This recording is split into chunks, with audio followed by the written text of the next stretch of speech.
All right. Hello, ladies and gentlemen. Welcome to How to Live in Your Divine Purpose. My name is Charmaine Holland. I am a spiritual teacher and I am an author of Walking in Your Purpose. So today I have question number 3 for you. But before I start, I just want to make sure that you have your journal, okay? So journals are so important. I've been journaling for years. And when I go to the county jail, I make sure I give the ladies a journal every month so they can write about that particular month, things that transpire in their life, things that happen. They can always go back to that month and see the progress that they made. Even the group homes that I go to, they all get a journal. And guess what? They be looking for their journal too. They say, Charmaine, where's our journal? So I want to make sure you have a journal. And if you don't, I can get you one. But in the meantime, you can find them at any store. Grab yourself a journal. I like the small ones, and the small ones do not have no lines. I love it with no lines, okay?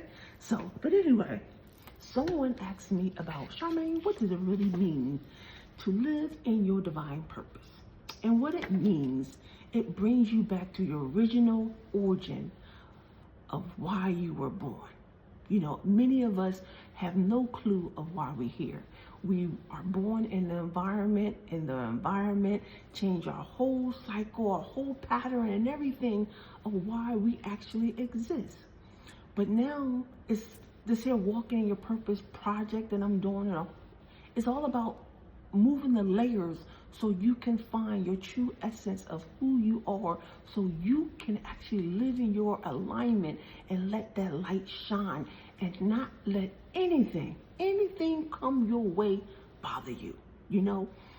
And I had to learn it for myself. That's the only reason why I can share and teach it to you, because when things come to you, anything, okay? I don't care what kind of drama it is. If it bothers you, that means you're not in your alignment. That means there's something disrupting your peace. But if somebody can come to you and bring you something, and you just kind of like, it ain't nothing, you know you're in a perfect alignment, because you can handle anything that comes your way, and it doesn't irritate you. You don't fret. It's nothing, okay? So that's what it's about, being in your aligned purpose. The universe will take care of everything for you. You just keep walking and doing why you were here. And that is what it's all about. So that's living in your divine purpose, okay? It took me a long time to get here. This did not happen overnight. For those who know, I was a teen mom. So I was pregnant, 13, had my child, 14. I've been through a lot. I have a lot of experience. And I am grateful for everything that I have been through, because I would not be here now doing the work that I love to do. So with that being said, let's get to your question number 3, okay? So question number 3 is, how does acceptance impact your emotional well-being? Write it down.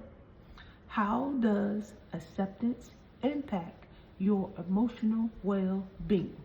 Okay, this is a little exercise to help you come up with whatever coming up to your mind. It says, reflect on the emotional shift you experience when you embrace acceptance. Read again. Reflect on the emotional shift when you embrace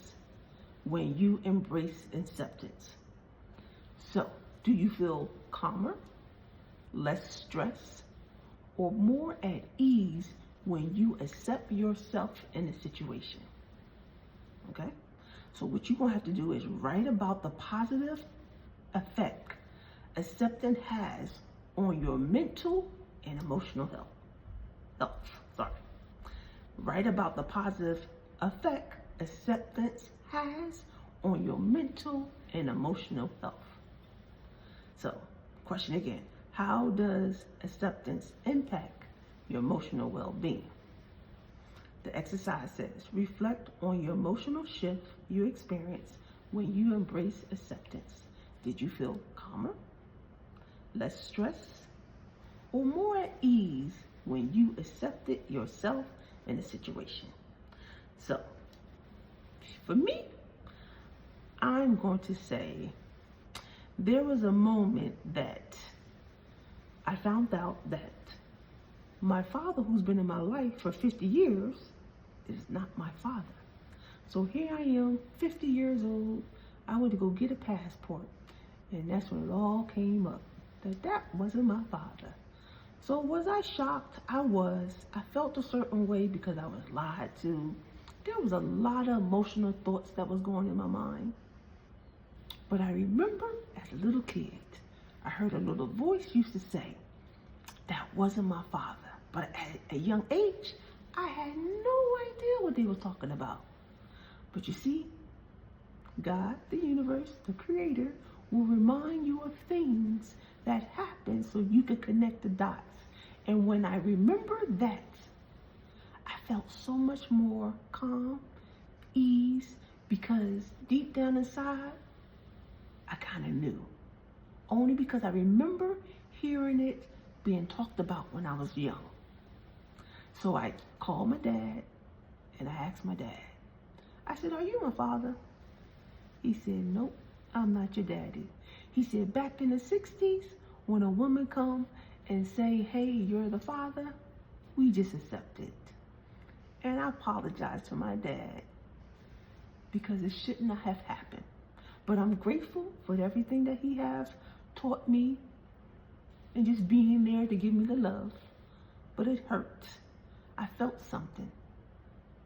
And in my journey of learning about it, it's funny how God will bring people in your path who've been through the same thing just recently as well. So it made it so much easier for me to share my story with them, to give them the peace that they need. So all this here that's going on and you listening to the question and you're writing your answer, God is preparing you to be able to help somebody else. And that's how it works. So with that being said, I hope you enjoy this question. I hope you're writing down your answer and be transparent to yourself. Be real to yourself because the whole thing is all about you living your divine purpose, getting in your perfect alignment of why you're really here. With that being said, have a beautiful, beautiful evening. God bless. Peace.